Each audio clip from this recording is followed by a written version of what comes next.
The Fibonacci sequence is a fascinating mathematical pattern that appears in various aspects of nature, biology, aesthetics, and even financial markets. Its significance lies in its widespread occurrence and the unique properties it embodies. Understanding and harnessing the Fibonacci sequence can bring several benefits to our lives in terms of success, health, relationships, and happiness. To understand its orientation, let's first delve into what the Fibonacci spiral actually is. The Fibonacci spiral is derived from a sequence of numbers known as the Fibonacci sequence, named after the medieval Italian mathematician Leonardo Fibonacci. The sequence starts with two numbers, 0 and 1, and each subsequent number in the sequence is obtained by adding the two preceding numbers. So the Fibonacci sequence begins 0, 1, 1, 2, 3, 5, 8, 13, 21, 34, and so on. Now, if you take squares with side lengths corresponding to the Fibonacci sequence, starting with 1 and 1, and arrange them together in a spiral, you create what is known as the Fibonacci spiral. Let's explore 16 examples of the Fibonacci sequence in action and how we can leverage it for our own growth. 1. Nautilus shell. One of the most iconic examples of the Fibonacci sequence is the spiral shape found in a nautilus shell. The ratio between the widths of successive chambers follows the Fibonacci sequence, resulting in an aesthetically pleasing and structurally efficient spiral. 2. Pine cones. The arrangement of spirals in the scales of a pine cone also adheres to the Fibonacci sequence. This allows the pine cone to optimize space for seed production, ensuring maximum efficiency in reproduction. 3. Sunflowers. The seeds in the center of a sunflower head follow spirals in opposite directions, typically in a Fibonacci pattern. This arrangement allows each seed to access optimal sunlight while minimizing competition for resources. 4. Bees and ants. When constructing their hives or colonies, bees and ants often arrange their cells in a hexagonal pattern. These hexagons fit together perfectly, resulting in maximum utilization of space, similar to the Fibonacci spiral. 5. Facial proportions. Leonardo da Vinci observed that the ideal human face follows the proportions of the Fibonacci sequence, specifically, the ratio between the lengths of facial features, such as the distance between the eyes and the width of the nose, conforms to the Fibonacci pattern.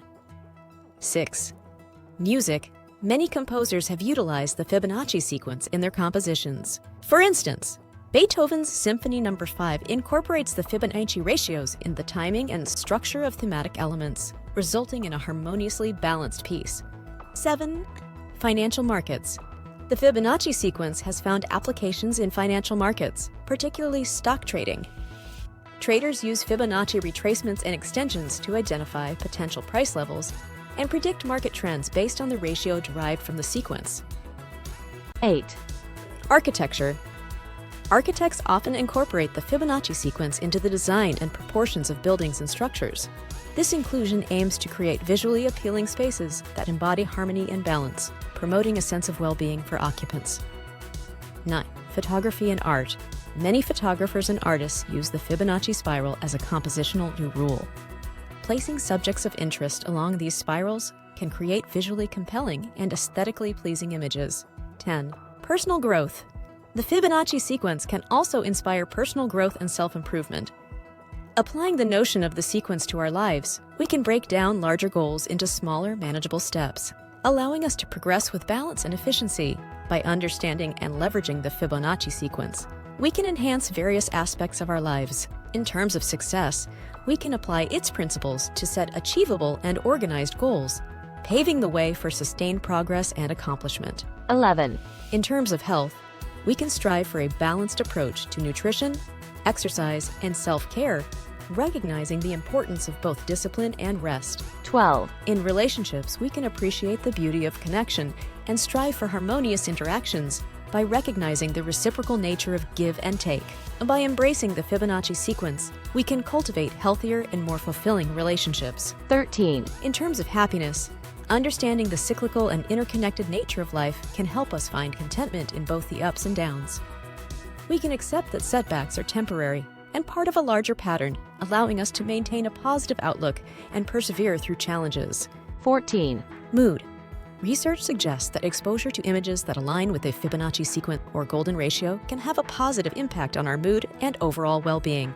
By surrounding ourselves with art and designs inspired by this sequence, we can potentially experience a greater sense of tranquility and contentment. 15. Presentation. The Fibonacci sequence can be used to create visually appealing and engaging presentations. By organizing content using this pattern, we can guide the audience's attention in a natural and captivating way, leading to a more impactful and memorable presentation. 16. Financial markets. Traders and investors often use the Fibonacci retracement levels to identify potential areas of support and resistance in financial markets. These levels are based on the Fibonacci sequence and can help predict price movements. But here's the point where it gets too prescriptive, constricting, and confusing. On the one hand, it is said that when it comes to the orientation of the Fibonacci spiral, there is no one right way. The orientation can be determined by the placement of objects in a visual graphic or the design of a spatial room. But there is no universally prescribed direction for this. It ultimately depends on the specific context and desired aesthetic. In terms of a visual graphic, the orientation of the Fibonacci spiral can be left to right to left, clockwise or counterclockwise, depending on the designer's intent and the desired visual impact. For example, in a left-to-right orientation, the spiral can start from a small square and expand outward to a larger square, following the sequence of Fibonacci numbers. This can create a sense of growth or progression in the design. Similarly, a right-to-left orientation can be used to create a reverse effect, where the spiral starts from a large square and contracts inward to a smaller square.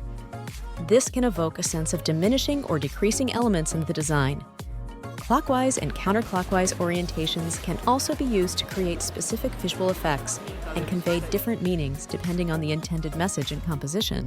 But now, on the other hand, here comes the constrictive prescription. In a formal presentation, it is often recommended to cluster items in a specific manner to create a balanced and visually appealing layout.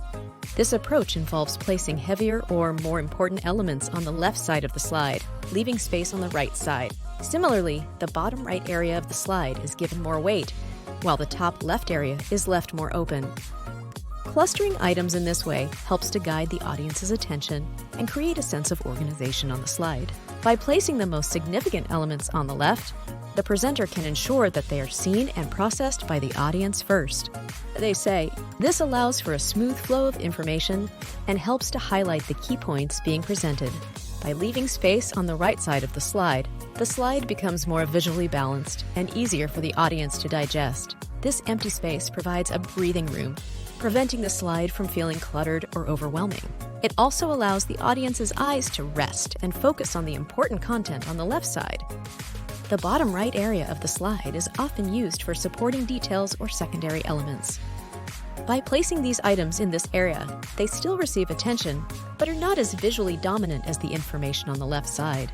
This arrangement lets the audience process the main points first, while also providing additional information or context on the bottom right. Conversely, the top left area is left more open, giving it a sense of lightness. This space can be used for headings, titles, or other elements that need to be referenced throughout the presentation. By placing these elements in the top left, they become easily visible and accessible to both the presenter and the audience. This clustering technique is not a hard and fast rule, but rather a guideline for creating visually appealing and well-balanced slides. Its purpose is to enhance the audience's experience and ensure that the information presented is easily understood and remembered. The clustering technique of placing heavier or more significant elements on the left side of a slide, leaving space on the right, and distributing supporting details in the bottom right area while keeping the top left open, can enhance the visual appeal and organization of a formal presentation. This approach helps guide the audience's attention, maintain balance on the slide, and create a clearer and more engaging presentation experience. But what about people who prefer to see the bigger picture and tend to have a wandering eye? Sometimes it helps to see the bigger picture, which can then ease the audience into focusing on the rest of the building blocks to the bigger picture. This could calm the mind, knowing what's the build-up aiming at. But then on the other hand, some of us just want direction. We don't want to be overwhelmed by the bigger picture. We just want to be given small, actionable steps. We can perform these steps diligently and faithfully, knowing that we are in good hands. As long as the steps align with what we stand for, we're good to go. That explains the reason that coaching and mentorship is so relevant and crucial in life and in business. We don't have to navigate complexities alone. Some people are placed here on Earth with the wisdom and experience to guide and demonstrate that your goals are achievable. Our duty is to learn and teach those that come behind us. In so doing, we are also the angels that others are looking for.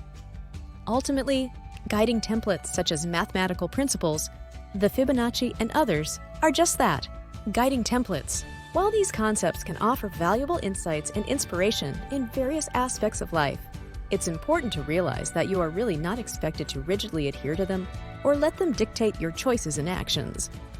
Striving for perfection based on mathematical principles or external standards can stifle creativity, freedom, and ultimately happiness. Sometimes you just want to appreciate the balance between structure and flexibility, and the beauty of spontaneity, innovation, and individuality. Success and happiness come from living authentically, pursuing passions, and embracing opportunities that resonate with personal values and aspirations. You can draw inspiration from various sources, but it's equally important to remain open-minded, adaptable, and true to oneself. Life is a journey of exploration, growth, and self-discovery. Embrace the richness of experience and diversity. Remember, you are the author of your own story, and the possibilities are endless. So go forth and let the beauty of life unfold in all its unexpected, imperfect, and extraordinary ways. If you found this video helpful or interesting in any way, comment, like, and share it with others in case they find some value in it. Please also subscribe for more videos on life, balance, happiness, success, and wealth.